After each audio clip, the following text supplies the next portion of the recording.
Friends, तो आज की वीडियो मनीषा के केस के रिगार्डिंग होने वाली है। उस प्रीवियस कुछ वीडियोस मेरी मनीषा के केस के रिगार्डिंग ही है और मुझे नहीं पता कि लोग कितना सुनने वाले हैं और कितना नहीं सुनने वाले हैं।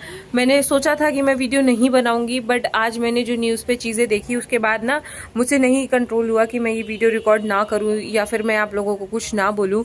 आप लोगों को शायद पता होगा कि मनीषा के साथ गैंगरेप हुआ है और पुलिस इतनी ज़्यादा बकवास काम कर रही है, इतना मतलब जो हमारे रक्षक होने चाहिए वो भक्षक बन चुके हैं। आप लोग समझ ही गए होंगे मैं ऐसा क्यों बोल रही हूँ।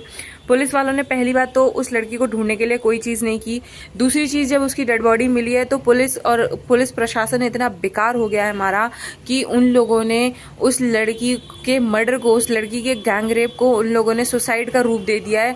मुझे नहीं पता कि उन लोगों के ऊपर ऐसा कौन सा प्रेशर आया कि उन लोगों ने इसे सुसाइड डिक्लेयर करने की ट्राई किया है। उन लोगों ने एक फेक सुसाइड नोट भी क्रिएट कर दिया उस लड़की के उस साइड से।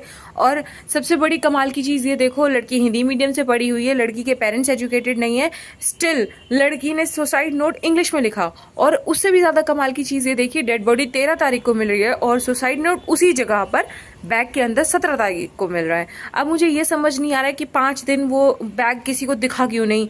वहाँ अगर किसी की डेड बॉडी मिलती है तो ये नॉर्मल बेसिक चीज़ है कि पुलिस आसपास के इलाके को बहुत जेन्युइन, बहुत ज़्यादा बेसिक चीज़ है कि छानती ही छानती है।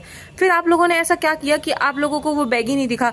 बैग जादुई था क्या कि सुई बन गया और फिर उसके बाद वापस बैग बन गया, आप लोगों को दिखा ही नहीं?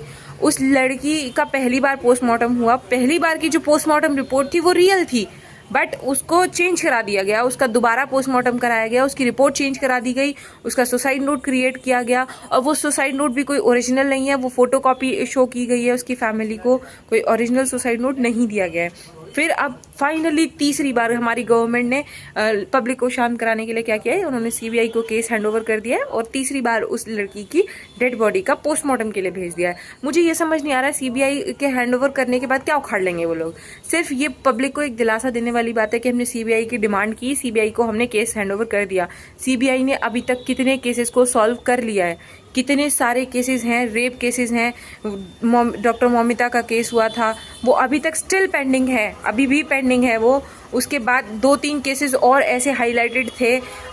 ऐसे रेप केसेस तो बहुत होते हैं, बट हाईलाइटेड केसेस की बात कर रही हूँ, वो भी अभी तक सॉल्व नहीं हुए। जो नॉर्मली अनहाईलाइटेड केसेस है उनका तो आप लोग भूल ही जाओ कि वो सॉल्व होने वाले हैं। तो सिर्फ ये पब्लिक को एक दिलासा देने वाली चीज़ है कि सीबीआई को हैंडओवर कर दिया, उखड़ने वाला कुछ नहीं है। लड़कियों को अपनी सेफ्टी के लिए खुद ही खड़े होना होगा और लड़कियों को खुद ही की सेफ्टी के लिए लड़ना पड़ेगा, क्योंकि अब किसी और से उम्मीद करना बेकार है।